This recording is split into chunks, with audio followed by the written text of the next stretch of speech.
मित्रों, मैं अमिताभ सिंह आप सभी का एक बार फिर से अपने channel Amitabh Singh discover Indian history में स्वागत करता हूं। मित्रों, जैसा आप सभी को विदित है कि हाल के समय में शिक्षकों से संबंधित दो अति महत्वपूर्ण परीक्षाएं आयोजित होने वाली हैं।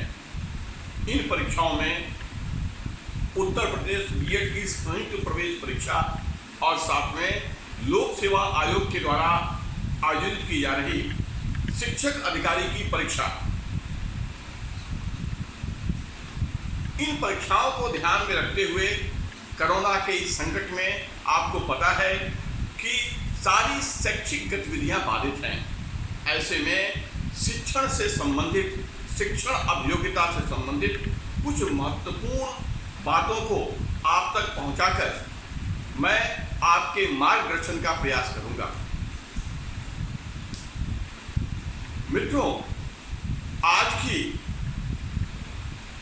इस वीडियो में जो सबसे महत्वपूर्ण बात मैं आपको बताने जा रहा हूं कि यदि शिक्षण अभियोग्यता के स्वरूप या उसके उद्देश्यों को समझना है तो सबसे पहले आपको यह समझना होगा कि एक शिक्षक का उद्देश्य क्या है।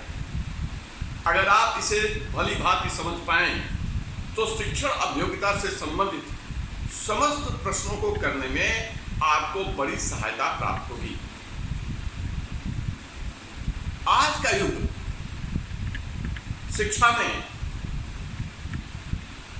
बाल केंद्रित शिक्षा का युग है और शिक्षकों का जो सबसे चरम उद्देश्य है बालकों का सर्वांगीण विकास करना, बालकों के व्यक्तित्व का विकास करना और बालकों में अधिगम कराना।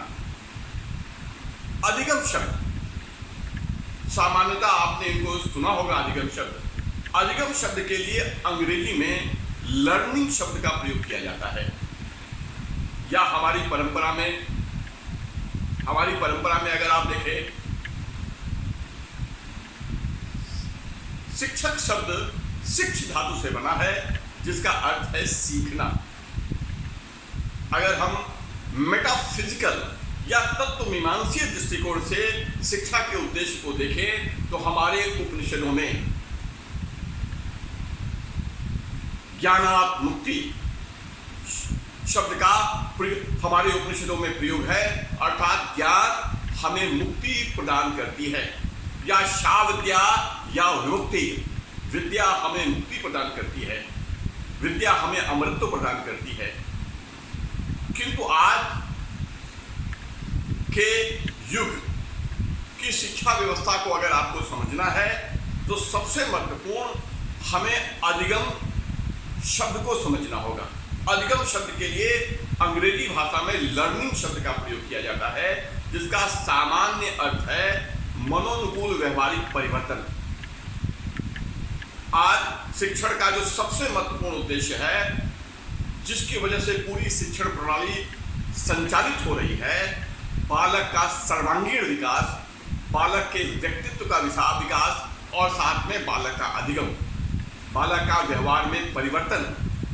व्यवहार में परिवर्तन है क्या?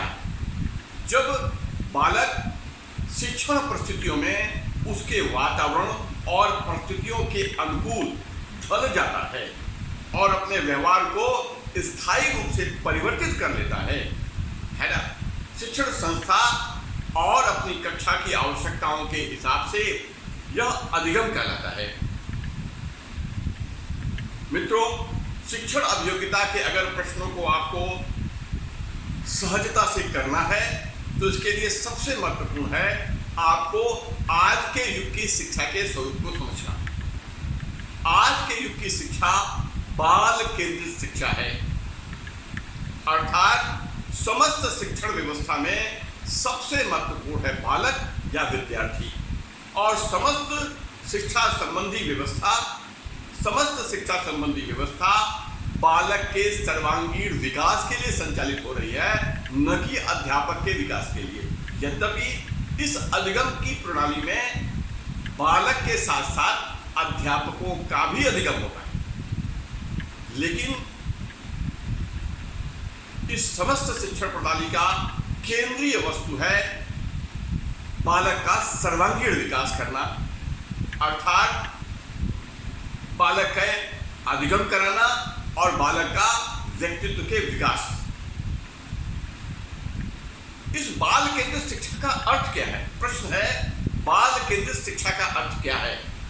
बाल केंद्रित शिक्षा का अर्थ है बालक की आवश्यकता, बालक की समस्या, बालक की अभिरुचियां, बालकों के मानसिक स्तर के आधार पर शिक्षण व्यवस्था को संचालित करना। यह शिक्षण व्यवस्था अध्यापकों को रोजगार देने के लिए नहीं चलाई जा रही। बालक जो हमारे समाज या राष्ट्र की नींव है, उन्हें मजबूत बनाने के लिए दी जा रही। इस बाल केंद्रित शिक्षा के संदर्भ में कुछ महत्वपूर्ण चीजों को मैं बताने जा रहा हूं आपको। अर्थात इस बाल केंद्रित शिक्षा, बालक महत्वपूर्ण है, इसके लिए अनेक खेल विधियों का प्रारंभ यूरोप में हुआ सर्वप्रथम। अगर आप देखें, मैं कुछ चिंतकों का नाम बताने जा रहा हूं।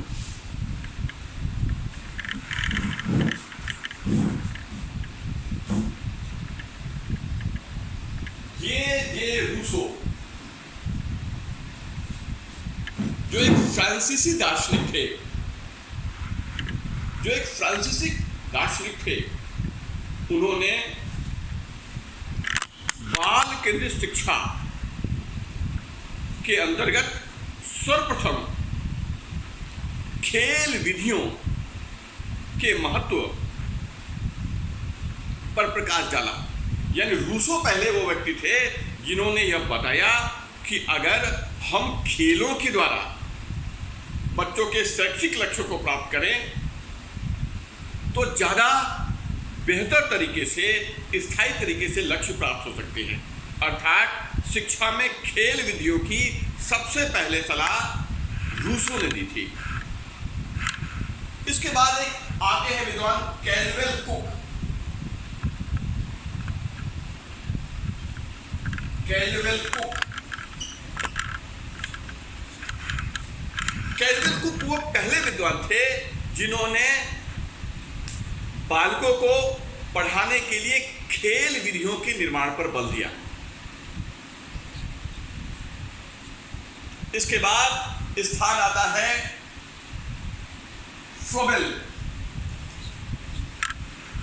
जो जर्मनी के एक विद्वान थे फ्रोबेल, जिन्होंने खेल के क्षेत्र में पहली खेल विधि का निर्माण कराया, जिसको किंडरगार्टन के नाम से जानते हैं। किंडरगार्टन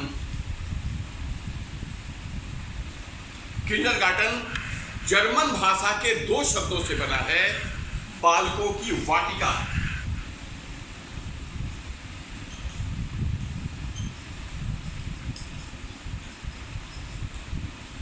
बालकों की वाटिका या ओपन या गार्डन। अगर आप देखें, इन तीनों व्यक्तियों ने खेल विधियों के विकास, उसका क्षेत्र शिक्षा में प्रयोग पर विशेष कार्य किया। यदि आप देखें तो शायद ही कोई बालक ऐसा हो जो खेलना न चाहे। अर्थात खेल के द्वारा शिक्षण लक्ष्य को प्राप्त करना, यह पाश्चात्य विद्वानों या बाल मनोवैज्ञानिकों की एक बहुत ही अच्छी सलाह थी। इसी आधार पर आज के युग की बाल केंद्रित शिक्षा का निर्माण हुआ है।